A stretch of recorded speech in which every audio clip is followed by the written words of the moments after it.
Hey guys, this is Adam at Hypertech coming at you with another install video. This time it's on a React Throttle Optimizer for 2020 GM pickup trucks. Check it out.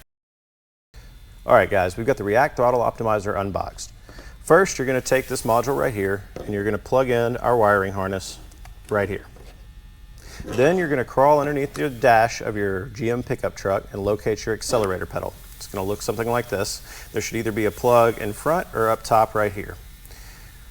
You unplug that, then you plug in the React here, and the cable that you just unplugged, you'll plug in right here. After that, you'll want to take this piece right here, and you'll want to either zip tie it in or screw it in with the mounts right there.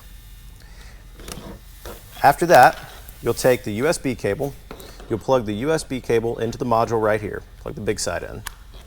You will run this up through your dash and up to the air vent where you've got the throttle optimizer mounted. After everything is zip tied in and tight, you'll be good to go.